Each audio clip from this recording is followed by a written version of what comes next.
रुद्राक्ष पहनने के लिए 27, 54 और 108 दाने की माला पहनना अच्छा होता है। लेकिन व्यावहारिक रूप से गृहस्थों द्वारा इतने बड़े रुद्राक्षों की पूरी माला पहनना संभव नहीं है। अतः वो 1, 3, 5, 7 या किसी भी विषम संख्या में बड़े रुद्राक्ष पहने, अथवा छोटे रुद्राक्षों में कम से कम 7 मिलीमीटर व्यास वाले रुद्राक्ष की एक माला धारण करें और माला की लंबाई हृदय से नाभि के बीच में ही रखें। जानकारी के लिए बता दूं कि गले के अलावा शिखा, मस्तक, कलाई, कंधों पर पहनने तथा यज्ञोपवीत के रूप में भी रुद्राक्ष की संख्या का उल्लेख देवी भागवत और शिव पुराण में आता है। 32 दाने की माला को कंठा कहा जाता है। तो ये सारी चर्चा थी आज द्वादश मुखी यानी 12 मुखी रुद्राक्ष के बारे में। 12 मुखी रुद्राक्ष के जरिए आप कैसे लाभ पा सकते हैं, कैसे सूर्य संबंधी विभिन्न परेशानियों से छुटकारा पा सकते हैं और सूर्यदेव की कृपा से असीम ऊर्जा और आत्मविश्वास हासिल कर सकते हैं। साथ ही 12 मुखी रुद्राक्ष को धारण करने की सही विधि क्या है, इसकी पहचान क्या है, इन सब के बारे में हमने विस्तार से चर्चा की। उम्मीद है कि आप इस चर्चा का लाभ जरूर उठाएंगे।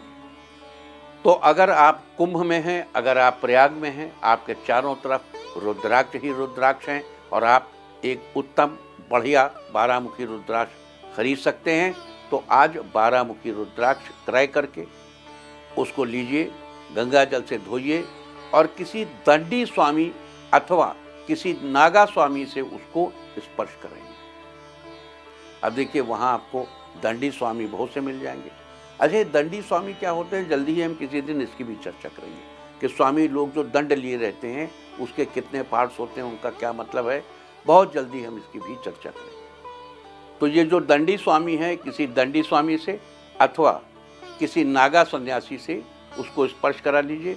उन सन्यासी महाराज को कुछ दान दक्षिणा दे के प्रसन्न कीजिए, उनसे स्पर्श करा लीजिए या उनसे आशीर्वाद रूप में मांग लीजिए।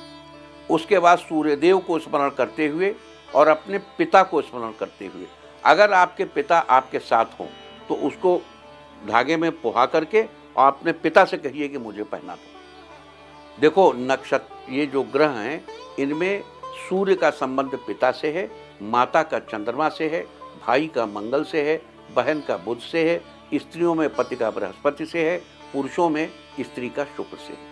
इसलिए 12 मुखी रुद्राक्ष जिसके स्वामी सूर्यदेव हैं, तो सूर्य के लिए आपके पास केवल एक 12 मुखी ही है और 12 मुखी रुद्राक्ष लेकर आप उसको किसी दंडी स्वामी या किसी नागा सन्यासी को स्पर्श कराकर या उनके हाथ से आशीर्वाद के रूप में लेकर अपने पिता से उसको धारण करिए।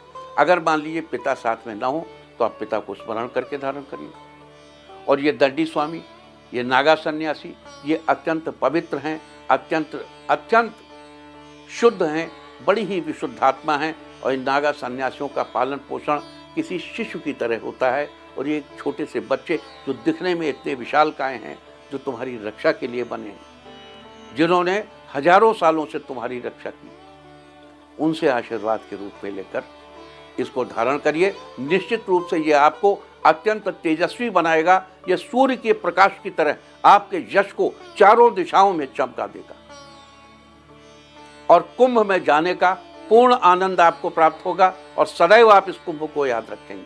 और अगर आप कुंभ में नहीं भी गए हैं, आप अपने घर पर ही हैं, तो आप घर पर ही उसको लेकर के घर पर ही गंगा जल में स्नान करा के और किसी स्वामी को स्मरण करके और अपने पिता के हाथों या पिता को याद करते हुए धारण कीजिए, आपको अवश्य लाभ होगा। जल्दी ही फिर मिलेंगे, तब तक के लिए हर हर गंगे, हरि हर गंगे, जय जय गंगे, जय सनातन।